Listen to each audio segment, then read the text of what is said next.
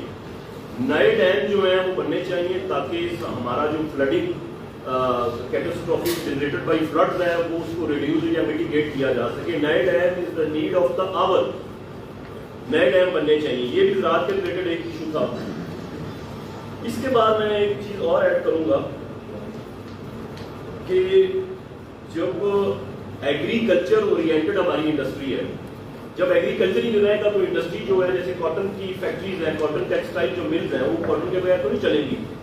تو ان کو ہماری میکسیمم جو انڈسٹری ہے پاکستان میں وہ ڈسلوکیٹ ہو کے بنگلہ دیش چلی گئی ہے. یہ بھی لمحہ فکریہ ہے. اور بنگلہ دیش ہم سے 1972 میں سیپریٹ ہوا 71 کی وار کے بعد. تو آج وہ ہم سے آگے ہے. اس کے سارے اکنامک انڈیکیٹرز بتاتے ہیں کہ ہم سے آگے ہے بنگلہ دیش. ہم اس سے پیچھے چلے گئے. روپیہ ہمارا ڈی ویلیو ہو رہا ہے گریجولی. نئی گورنمنٹ جو انسٹال ہوئی ہے اس نے بھی جو ایفرٹس کی آئے ان سے ہم نے لون بھی لیا, اس کے باوجود ہمارا روپیہ اسٹیبلائز نہیں ہوتا. تو انڈسٹری ڈسلوکیٹ ہو رہی ہے. جب انڈسٹری ڈسلوکیٹ ہوگی تو مزدور بھوکا مرے گا, اور مزدور بھوکا مرے گا. غربت کا انڈیکیٹر مزید جو ہے پاکستان پاورٹی لائن کی جو وہ ایک ریشو ہے اس میں زیادہ سے زیادہ لوگ اور اس جال میں چلے جائیں گے. So this is a very very alarming situation. اس کو پاکستان کسان لیبر پارٹی کے اس پلیٹ فارم سے ہم گورنمنٹ کو ریکویسٹ کریں گے کہ یہ جو چیزیں میں نے پہلے بولی ہیں میڈیا کے وسط سے, یہ ساری چیزیں جو ہیں ان کو وار فوٹ بیسس پہ لیا جائے اور وار فوٹنگ بیسس لیا جائے. ان کو نیشنل چیلنجز کے طور پہ لیا جائے. ایگریکلچر میں ایک ایمرجنسی ڈکلیئر کی جائے. اور دیکھیں چائنا نے جب ایگریکلچر میں گرو کیا, میں ہسٹری کا اسٹوڈنٹ ہوں, پالیٹکس بھی میں نے پڑھی ہے. چائنا نے جب 1949 میں چائنا لبریٹ ہوا, مین لینڈ 27 سیپریٹ ہوا, چائنا الگ ملک بن گیا کمیونسٹ اسٹیٹ. 49 میں وہ 49 کے بعد آن ورڈ انہوں نے 5 ایئرس پلان, جو چیون لائی صاحب تھے جو ان کے پرائم منسٹر تھے, انہوں نے 5 ایئرس پلان ایگریکلچر میں انٹروڈیوس کرایا, جس سے اس کی اتنی ڈیولپمنٹ ہوئی کہ چائنا 1949 میں 2 سال بعد ہم سے آزاد ہوا. وہ 5 ایئرس پلان کا جو ایک پیٹرن ہے اس کے ذریعے انہوں نے اپنے ایگریکلچر کو ڈیولپ کیا. دنیا میں نے اٹلی کا ماڈل دیکھے ہیں, جرمن ماڈل دیکھے ہیں, یو ایس اے میں دیکھا ہے, جتنے بھی یورپین کنٹریز میں نے دیکھا ہے وہ ریسرچ کے ساتھ اپنے ایگریکلچر کو آگے لے کے جا رہے ہیں. پاکستان میں لمحہ فکریہ یہ ہے کہ آج سے 40-50 سال بننے والے پہلے ریسرچ انسٹیٹیوٹ جو پاکستان میں تھے, جو آج سے 50 سال پہلے ورک کر رہے تھے اور اب نہیں کر رہے, وہ آج سے 50 سال پہلے کر رہے تھے. اب جب ہمیں when the research and the technology is the need of our, now at that critical juncture they are not working. ابھی وہ کچھ نہیں کر رہے. کلام اسحاق انسٹیٹیوٹ ہے وہ ایگریکلچر ریسرچ کے لیے ہے, فیصل آباد ایگری یونیورسٹی ہے, and so many other institutions. We had a lot of good institutions, لیکن وہ ورک ہی نہیں کر رہے. اتنی ایڈمنسٹریٹو انکیپیسٹی ہے کہ میں کیا کروں. اگر وہی جو بیج یا وہی ریسرچ ایگریکلچر میں جو باہر کے لوگوں نے یوز کر کے اپنے آپ کو ڈیولپ کر لیا, تو یہ جو ریسرچ والی ایلیمنٹ ہے کیوں نہیں گورنمنٹ آف پاکستان ریسرچ کرتی ہے ایگریکلچر میں؟ کیوں یہ ریسرچ سے پیچھے جا رہی ہے؟ کیا ایسی چیزیں, کیا ہمارے پاس اسٹیٹ آپریٹرس نہیں ہے؟ پورا اسٹیٹ آپریٹرس موجود ہے, ہمارے پاس ایڈمنسٹریٹو مشینری موجود ہے, ہمارے پاس پورا ایک سسٹم ہے. اس کو ریسرچ کو کیوں نہیں کرتے؟ ریسرچ کریں, believe it in a very short period of time you will get through. آپ بہت کلیئر ٹائم میں آگے چلے جائیں گے. آج کا زمانہ ٹیکنالوجی کا زمانہ ہے. آپ کی جو انفارمیشن ہے وہ اتنی فاسٹ وے میں ڈسٹریبیوٹ ہوتی ہے, فاسٹ وے میں آگے جاتی ہے کہ ایک دنیا کے کسی حصے میں اگر نارتھ امریکہ میں چلے جائیں, وہاں پہ ایک چھوٹا سا ایونٹ اگر ہو جائے تو وہ پوری دنیا میں with in couple of minutes وہ آ جاتا ہے. تو یہاں پہ ریسرچ سے ہم پیچھے چلے گئے. Research is the basic component of agriculture development and the development of industry too. So یہ اس میں ریسرچ کا کمپوننٹ آنا چاہیے ایگریکلچر میں. گورنمنٹ سے ہم استدا کرتے ہیں کہ خدا را ایگریکلچر کی جو ریسرچ ہے اس کو پیچھے نہ چھوڑیں, ریسرچ جو ہے اس کو ٹیک اپ کریں. لیبر اور ایگریکلچر دونوں میں نے کمبائن ڈسکس کی ہیں. اس کے بعد ایک بڑی امپورٹنٹ چیز ہے, بڑے بڑے میں نے پولیٹیکل پنڈت دیکھے ہیں ہمارے جو پاکستان میں گیم کھیل رہے ہیں. ایک میجک چیئر والی بات ہے, ادھر اس طرح کرسی کے پیچھے لگے ہوئے ہیں, ساری پولیٹیکل پارٹی کرسی کے پیچھے لگی ہوئی ہیں. کوئی پروگریسو پارٹی پاکستان میں جو سوشل ویلفیئر کی پرنسپل پہ بلیو رکھتی ہو, لفظی طور پہ تو رکھتے ہوں گے لیکن پریکٹیکلی کوئی پولیٹیکل پارٹی نے, I am not going to mention any political party because it will be a political party political voice conference, کوئی بندہ اپنے ملک کے لیے کام نہیں کرنا چاہ رہا. ہر بندہ چیئر کے پیچھے لگا ہوا ہے. پنجاب کے ساتھ پچھلے 1 سال میں کیا کتنا برا مس ٹریٹمنٹ ہوا ہے. اتنا برا بیڈ ٹریٹمنٹ کیا گیا. چیف منسٹر صاحب جو ہے موجودہ چیف منسٹر پنجاب جو ہے وہ ٹوٹلی گجرات فوکسڈ ہے. 36 ڈسٹرکٹ ہے پورے پنجاب میں اور وہ گجرات سینٹرک ہے. انہوں نے گجرات کو ڈویژن کا بھی درجہ بورڈ آف ریونیو سے دلوا دیا being chief minister of province. اب میں فارم میں پڑھ رہا تھا کہ وہاں پہ تقریباً 800 نوکریاں جنریٹ ہوئی ہیں. پرسوں کی ایڈورٹیزمنٹ ہے جو 2-3 دن پہلے کی. سارا گجرات پہ فوکس کرنا ہے. باقی پنجاب کے 36 ڈسٹرکٹ نہیں ہے جو جن میں انسان بستے ہیں.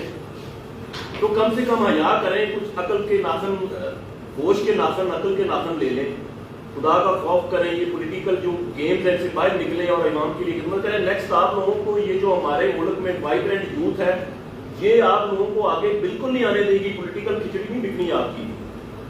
یہ میں اس میڈیا کے توسط سے آپ کو بتانا چاہتا ہوں. جتنے بھی پولیٹیکل پلیئر ہیں پاکستان میں, خدا را پاکستان کی عوام جو ہے اس کا خیال کریں. لوگ مر رہے ہیں. لوگوں کی میں نے دیکھا ہے کہ راجن پور میں 100 سے زیادہ کیجویلٹیز ہوئی ہیں اور ہم نے 4 بندے وہ سوات ریور میں پتھر کے اوپر کھڑے ہوئے تھے وہ پورے ملک میں بھیج دیا. لیکن راجن پور کا جو 100 بندہ مرا ہے اس کا کسی نے کسی کو نہیں بتایا.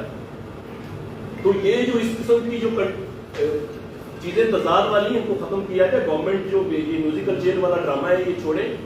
نہ ہمیں کسی پارٹی نے ہمیں ڈیلیور نہیں کیا. Not going to mention name any political party, کیونکہ میں اپنے جو زبان ہے اس کو میں اس کو صاف ہی رہنے دینا چاہتا ہوں. میں اس طرح کا غلیظ پولیٹیکل کلچر جو ہمارے ملک میں 75 ایئر سے چل رہا ہے اس کا میں نام ہی نہیں لینا چاہتا. اور انشاءاللہ پاکستان کسان لیبر پارٹی انشاءاللہ تعالی اللہ کے فضل و کرم سے غیر سیاسی ایجنڈے پہ گامزن ہو کے پاکستان کی اسٹیٹ کے لوگوں کی ویلفیئر کے لیے, مزدور کے لیے, سب کے لیے ورک کرے گی. نیکسٹ میں اوورسیز پاکستانیوں پہ آ جاتا ہوں. 90 لاکھ اوورسیز پاکستانی ہیں دنیا میں. Can you imagine 90 lakh 9 million population جو پاکستان کی ہے اوورسیز میں رہ رہی ہے, جس میں میجر پورشن جو ہے 4.7 ملین جو ہے وہ مڈل ایسٹ میں ہے. مڈل ایسٹرن کنٹریز جو ہے 4.7 آلموسٹ 4.6 ملین وہاں پہ رہ رہے ہیں. 1.5 ملین اس میں سے انگلینڈ میں رہ رہے ہیں پاکستانی, اوورسیز پاکستانی. ریسٹ جو ہے وہ یو ایس اے میں ہے 1.5 ملین کے لگ بھگ. اور باقی اسکیٹرڈ ہیں 115 ملک ہیں جن میں اوورسیز پاکستانی پاکستان کے لیے دھکے کھا کے وہاں پہ روزی کما رہے ہیں, بھوکے سوتے ہیں. میرے سارے اوورسیز پاکستانیوں سے میری بڑی اچھی انٹریکشن چل رہی ہے پاکستان کسان لیبر پارٹی کے پلیٹ فارم سے. انہوں نے مجھے اتنا انکریجنگ رسپانس دیا ہے اوورسیز پاکستانی جو سلیکٹڈ کنٹریز میں مختلف کنٹریز میں ہیں کہ ہم آپ کے ساتھ ہیں. ہمیں سب سے نا امید ہو چکے ہیں. اوورسیز پاکستانی جو ہے وہ $30 بلین بھیج رہا ہے 2021-22 کے. میں انڈیکیٹرز دیکھ رہا تھا 2020-21 کے. تو ہائیسٹ نمبر آف ریمیٹنسز جو بھیجے گئے ہیں وہ 29 to 30 بلین بھیجے گئے ہیں 2020-21 میں. تو پورے ملک کی ہماری اکانومی تو ان کے پیسوں پہ چل رہی ہے. اور ہم ان کو جب وہ ہمارے کونسولیٹ جاتے ہیں, انہوں نے اپنا کوئی پاسپورٹ رینیو کرنا ہوتا ہے تو ان کو کونسولیٹس جو ہے پاکستان کے مختلف دنیا کے مختلف ممالک میں اور جو فارن آفس ادھر پاکستان میں جو اس کے ریلیٹڈ ورک ہوتا ہے, انہوں نے یہ ان کی باتیں میں آپ کو بتا رہا ہوں جو انہوں نے مجھے بتائی ہیں کہ انہوں نے اپنے ایجنٹ چھوڑے ہوئے ہیں جو جس کنٹری میں بیٹھا ہوا ہے اس کنٹری کی کرنسی میں ان سے وہ پیسے مانگتے ہیں 200 یا 250 یورو دو, اپنا کام کراؤ ورنہ پھر تمہیں ہم اس لسٹ میں ڈالیں گے کہ تم وہاں سے ڈیپورٹ ہو گئے. تو اوورسیز پاکستانیوں پہ خدا رہا یہ گورنمنٹ جو ہے نا وہ رحم کرے. اوورسیز پاکستانیوں کے لیے پچھلی گورنمنٹ نے کافی چیزیں میں نے دیکھی ہیں وہ بنی ہوئی ہیں. پنجاب اوورسیز کمیشن بنا ہوا ہے. اوورسیز پاکستان جو ہے ministry for overseas Pakistan and human resource development بنی ہوئی ہے. تو تھوڑی سی یہ اپنا خدارہ کام کریں, اپنا مقصد اچیو کریں, تنخواہیں لے کے اسی ملک کے ٹیکس پیئر سے اور وہ جو دولت بھیج رہے ہیں اوورسیز ان سے تنخواہیں جنریٹ ہوتی ہیں اس کو تھوڑا سا والی سائڈ پہ لے جائیں, ان سے ہاتھ اٹھائیں, ان پہ جو ظلم ہو رہا ہے وہ بند کیا جائے. اور جو بیسک چیز اوورسیز پاکستانی ہم سے چاہ رہے ہیں وہ رائٹ ٹو ووٹ ہے. 90 ملین لوگ جو ہیں اگر 9 ملین جو لوگ ہیں ان کو اگر رائٹ ٹو ووٹ سے ہم محروم کریں گے, پچھلے 75 ایئرز میں آج تک ہزاروں لوگوں نے یہ باتیں کی ہوں گی 60 سے آن ورڈ, اور یہ 2018 سے آن ورڈ تو زیادہ باتیں ہوئی کہ اوورسیز کو رائٹ ٹو ووٹ دینا چاہیے, لیکن کسی بندے نے پریکٹیکل سٹیپ نہیں بنایا, اس پہ اٹھایا. Overseas Pakistani should have been given the right to franchise and they should have been given the right to vote because they are contributing us in form of wealth. ہمیں وہ پیسے بھیج رہے ہیں, ہمارا ملک ان پہ چل رہا ہے. ہمارے فورن جو ایکسچینج ریزروز ہیں وہ ہمیشہ ڈپلیٹڈ ہی رہتے ہیں. وہ جو اگر بھرے ہوئے ہیں تو وہ ان کے 30 بلین سے بھرے ہوئے ہیں بھائی. ان پہ رحم کریں اور ان کو معاف کر دیں, ان کو رائٹ ٹو ووٹ والی سائڈ. اور انشاءاللہ پاکستان کسان لیبر پارٹی, میں نے سارے اوورسیز پاکستانی اپنے دوستوں کو بولا ہے کہ پاکستان کسان لیبر پارٹی آپ کے ساتھ ہے اور انشاءاللہ آپ کے ساتھ رہے گی, اور انشاءاللہ ہم آپ کے ساتھ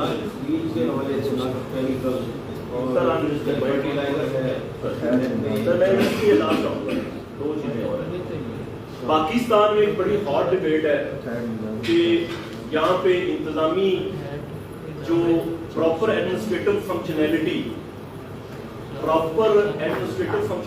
اس وقت ہی پاسبل ہوگی جب ایک اتنا بڑا صوبہ پنجاب, میں ایک چھوٹی سی آپ لوگوں کو نا, آپ میرے میڈیا کے سینئر دوست بیٹھے ہوئے, میں آپ کو مثال دیتا ہوں. میں پاکستان اسٹڈی کا بڑا اچھا اسٹوڈنٹ رہا ہوں. سر 1905 میں پارٹیشن آف بنگال ہوئی سب کانٹیننٹ, جب انگریز تھا یہاں. 1905 میں جو بنگال تھا اس کو دو حصوں میں, ایسٹرن اور ویسٹرن بنگال میں ڈیوائڈ کیا انگریز ایڈمنسٹریشن میں. لارڈ کرزن تھے, he was the viceroy of India at that given time. اس نے ایڈمنسٹریٹو لیکیوناز کو دیکھتے ہوئے, کیونکہ ویسٹرن اور ایسٹرن پارٹ میں بہت زیادہ لمبائی تھی, ڈسٹنس کا ایشو تھا, دریا کے بیچ میں سمندر آ جاتا تھا, کہیں اس طرح کے مسائل تھے. تو انہوں نے لا اینڈ آرڈر کے بہت ایشوز ہوتے تھے. لیفٹیننٹ گورنر ہوتا تھا جو پورا صوبہ چلاتا تھا. انہوں نے 1905 میں پارٹیشن آف بنگال کر کے ایڈمنسٹریٹو کنوینئنس کے لیے 1905 میں انگریز نے ڈیوائڈ کر دیا ایک بڑے صوبے کو. ادارا کر کے آپ پنجاب کو پچھلے 75 سال سے چلا رہے ہیں, آپ اس کو کیوں نہیں ایڈمنسٹریٹو کنوینئنس کے لیے اس کے صوبے بناتے؟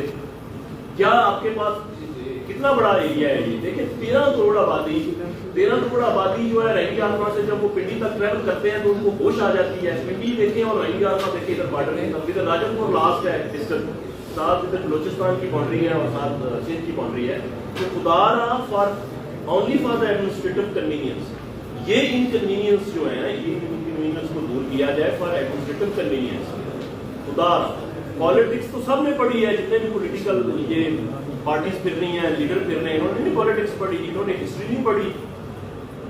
یہ کیوں نہیں یہ سارے لوگ یہ ڈیوائڈ کر رہے ہیں پنجاب کو.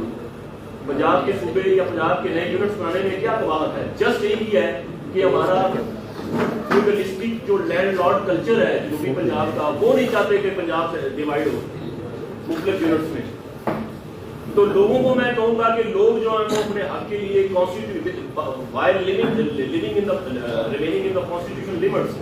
لوگ اٹھیں اور وہ اپنے اس صوبے کے لیے آواز اٹھائیں. انشاءاللہ پاکستان کسان لیبر پارٹی ایڈمنسٹریٹو کنوینئنس کے لیے, نئے صوبوں کے قیام کے لیے اپنے سارے دوست احباب اور اپنی جو عوام ہے انشاءاللہ ہم ان کے ساتھ ہیں, اور ہم انشاءاللہ اس کو ایک موومنٹ کے طور پہ بہت جلد لے کے آ رہے ہیں. پورے پنجاب میں انشاءاللہ ہمارے وزٹس ہو رہے ہیں 36 کے 36 ڈسٹرکٹس میں. ڈیرہ غازی کا ڈویژن کا ہم نے کل وزٹ اپنا مکمل کیا ہے, اور ہم نے دوستوں کو ہزاروں لوگوں نے مطلب ہمیں یہ کہا ہے کہ ہم آپ کے ساتھ ہیں اور آپ ہماری یہ آواز بنیں. یہاں کے سرداروں سے ہم تنگ آ چکے ہیں اور ان سے ہماری جان چھڑوائیں. اس کے بعد جو ایک ساتھی میرے یہاں پہ بیٹھے تھے, انہوں نے مجھے کہا کہ جو پیسٹیسائڈس والے مافیا ہے, کیمیکلز جو پیسٹیسائڈس بنانے میں یوز ہوتے ہیں وہ بالکل نکارا ہے, ناقص ہے. میں شروع میں نے وہ بات کی ہے. اس میں یہ ہوا ہے کہ یہ لوگ جو ہے نا, چیف سیکرٹری صاحب سے بھی جب ملاقات ہوئی تھی تو مجھے انہوں نے بڑی ایک لاجک دی کہ یہ ان کو کیوں چین میں نہیں لا رہے یا کیوں نہیں ان کو پکڑ پا رہے ہیں. انہوں نے کہا کہ ویک لا ہے, جو یہ پیسٹیسائڈ یا اس قسم کے جو لوگ ہیں ان کے جو ان کا سزاؤں کا جو میتھڈالوجی ہے نا وہ بڑا ویک ہے, کیونکہ 2 یا 400 یا 2000 جرمانہ کر کے ان کے بعد یہ بے لیبل آفینسز ہیں, یہ چھوٹ جاتے ہیں. ہمیں اگر افیکٹو میکانزم ایک بنانے کی ضرورت ہے تاکہ پیسٹیسائڈس معیاری بنے, اور معیاری پیسٹیسائڈ اس وقت ہی بنے گی جب ہم ناکارہ پیسٹیسائڈ بنانے والوں کے خلاف سخت لیگل پروسیڈنگ انیشیٹ کریں گے اور نان ویلیبل آفینسز ڈالیں گے. اس کے لیے لیجسلیشن کی ضرورت ہے, اور لیجسلیشن کرنی ہے پروونشل اسمبلیز نے. اور وہ پنجاب کی پروونشل اسمبلی جو ہے وہ تو ہائیڈ اینڈ سیک کھیل رہی ہے. ہائیڈ اینڈ سیک سے وہ باہر نکلے گی تو وہ لیجسلیشن کرے گی, یا وہ اپنی مرضی کے ڈی سی لگا رہے ہیں, آر پی اوز لگا رہے ہیں, سی پی او لگا رہے ہیں, چیف سیکرٹری کو ریموو کر رہے ہیں, نیا چیف سیکرٹری سوچ رہے ہیں کیا کون سا لگانا ہے, ڈویژن کیسے بنانی ہے. اس طرح تو یہ ملک کے معاملات نہیں نہ چلیں گے. تو اس کو ذرا کائنڈلی دیکھنا چاہیے. اور اگین ملتان ایک نیا صوبہ بننا چاہیے, Bahawalpur with its headquarter Bahawalpur ایک نیا صوبہ بننا چاہیے, اور ڈیرہ غازی خان جو ہے اس کو دیکھ کے اس کے ساتھ ایک نیا صوبہ بننا چاہیے تاکہ ایڈمنسٹریٹو جو انکنوینئنسز ہیں وہ دور ہو سکیں، اور جو قائد اعظم محمد علی جناح صاحب نے 1947 میں جب یہ ملک آزاد کروایا تھا تو انہوں نے فریڈم موومنٹ کا تو آغاز جو قائد اعظم صاحب کے انہوں نے 1913 میں آنورڈ پاکستان مسلم لیگ جوائن کر کے تو کیا تھا اپنی اسٹرگل کا آغاز، وہ پاکستان کو ایک عوامی فلاحی ریاست جو قائد اعظم محمد علی جناح صاحب دیکھنا چاہتے تھے، وہ خواب تو آج تک پورا نہیں ہو سکا، لیکن انشاءاللہ تعالیٰ پاکستان کسان لیبر پارٹی وہ فاؤنڈر آف نیشن جو انہوں نے وہ آج سے کافی سالوں پہلے خواب دیکھا تھا، وہ انشاءاللہ پاکستان کسان لیبر پارٹی ایک عوامی فلاحی ریاست کے قیام کے لیے انشاءاللہ کانسٹیٹیوشن رولز اور جتنے بھی اسٹیچوٹریز لا ہیں ان کی ڈومین میں رہتے ہوئے پاکستان کسان لیبر پارٹی انشاءاللہ اس ملک کی بھلائی کے لیے کام کرے گی۔ اور لاسٹ میں آپ سارے جو میڈیا کے دوست ہیں ان کو ایک اور بات سے آگاہ کرتا چلوں کہ پاکستان اس وقت تک ایک عوامی فلاحی ریاست نہیں بن سکتی جب تک رول آف لا کا پرنسپل اپلیکیبل نہیں کیا جائے گا۔ رول آف لا ہوگا تو سب کے اوپر لا اپنی پوری اسپرٹ سے اپلائی ہوگا اور تبھی ملک کے مسائل کا جو ہے وہ حل نکل سکے گا۔ Thank you very much. میرے جتنے بھی یہاں پہ سارے میڈیا کے نمائندگان آئے ہوئے ہیں، میں آپ کا تہہ دل سے I am really very very very much highly appreciating your spirit and your zeal کہ آپ نے ہمیں ٹائم دیا اور آپ ہماری آواز بنے۔ ہمارا مقصد نیک ہے اور ہم اس نیک مقصد میں آپ کی آواز چاہتے ہیں کہ آپ ہمیں آواز دیں اپنی۔ یہاں پہ بڑے لوگوں نے چورن بیچی ہے، ہم ڈیفینیٹلی چورن نہیں بیچنے آئے، ہم تو پاکستان کی جو کسان اور مزدور طبقہ ہے اس کی فلاح کے لیے انشاءاللہ یہ ہم نے سب کے اوپر کفن باندھ لیا ہے اور انشاءاللہ آئین اور قانون کے دائرے میں رہتے ہوئے انشاءاللہ ہم کام کریں گے۔ لاسٹ میں ایک اور بات کرنا چاہتا ہوں، مجھے یاد آ گئی کہ پاکستان میں ہمیشہ اداروں کے ٹکراؤ کی بات ہوتی ہے جو کہ ایک بہت امپریکٹیکل بات ہے۔ پاکستان کے جتنے بھی انسٹیٹیوشنز ہیں اسٹیٹ کے، ان کو اپنی جو کانسٹیٹیوشنل اسائن ڈیوٹیز ہیں ان کے اندر رہ کے کام کرنا چاہیے، چاہے وہ جوڈیشری ہے چاہے وہ آرمڈ فورسز ہے۔ اور لاسٹ میں یہ کہوں گا کہ جو نیشنل سیکیورٹی کا کاز ہے وہ تب تک نہیں اچیو ہو سکتا جب تک ہم اپنے کسان ہم اپنی فوڈ سیکیورٹی کو بہتر نہیں کرتے۔ So border security and national food security یہ دونوں ٹرم جو ہیں ایک دوسرے کے ساتھ ایسوسیٹڈ ہے، اور ہمیں بلا وجہ کی جو کسی پریکٹیکل چیز مطلب ایک چیزوں کو پریگمیٹک جو میز کو سائڈ پہ رکھ کے جو تنقید کی جاتی ہے اس سے اجتناب کرنا چاہیے۔ سول آرمڈ فورسز کو جو تنقید کا نشانہ بنایا جاتا ہے، پاکستان آرمی کو نشانہ بنایا جاتا ہے، let them do their work. Pakistan کی آرمی واحد آرمی ہے جو پچھلے 2-3 ڈیکیڈ سے مسلسل اسٹیٹ آف وار ہے۔ جنوبی وزیرستان سے لے کے سوات سے لے کر جتنے ملک میں آپریشن ہو گئے ہیں پریکٹیکلی وہ انوالوڈ ہے۔ تو کم سے کم خدا رہا اپنے نیشنل سیکورٹی انسٹیٹیوشنز کو جو ہے نا وہ بلا وجہ جو یہ میچ چل رہی ہے ملک میں یہ بند کی جائے اور اس کو تنقید، کیونکہ نیشنل سیکورٹی جو انسٹیٹیوشنز ہیں ملک کی دفاع جو پاکستان از دا نیشنل سیکورٹی اسٹیٹ، پاکستان کا وجود شروع سے خطرے میں ہے، اس کو کیوں تنقید کا نشانہ بناتے ہیں جو آپ کے آرمڈ فورسز ہیں۔ پاکستان کسان لیبر پارٹی اس کو بالکل اس تنقید کو بے جا تنقید کو اس کو بالکل کنڈیم کرتی ہے۔ اور باقی اگین آپ میڈیا والے جو دوست میرے یہاں بیٹھے ہیں کوئی سوال آپ کے پاس ہو آپ اس سے پوچھیں، آپ کر سکتے ہیں۔ تھینک یو ویری مچ۔ آپ نے اوورسیز پاکستانیوں کی بات کی، ان کے مسائل ہیں پاکستان میں، وہ کما کر پاکستان میں اپنے بچوں کے لیے زمین خریدتے ہیں، یہاں پر قبضہ کر لیا جاتا ہے۔ اگر وہ آپ سے رابطہ کریں تو آپ ان کی آواز بنیں گے، ان کا ساتھ دیں گے؟ بالکل جی، میں نے اپنی پوری اس ایجنڈے میں 3 چیزوں کا ڈسکس کیا ہے، جیسے لیبر، ایگریکلچر اور اوورسیز پاکستانی۔ اوورسیز پاکستانی وہاں پہ دن رات سوتے بھی نہیں ہیں بیچارے۔ جب میری میں تو اب دیکھا ہے کہ اتنی پیسے وہاں کمانے مشکل، لوگ کہتے ہیں بڑا آسان ہے لیکن بڑا ڈیفیکلٹ کام ہے۔ پاکستان کسان لیبر پارٹی اپنا جو رجسٹریشن کا ڈاکیومنٹ ہے آرگنائزیشن کے 30 ڈیز کے بعد وہ الیکشن کمیشن میں سبمٹ ہوتا ہے، ہم اس میں باقاعدہ اوورسیز پاکستانیوں کا پورا ایک چیپٹر رکھ رہے ہیں جو ہمارے اس کا آرگنائزیشن اسٹرکچر ہے، اور انشاءاللہ پاکستان کسان لیبر پارٹی ہر پلیٹ فارم پہ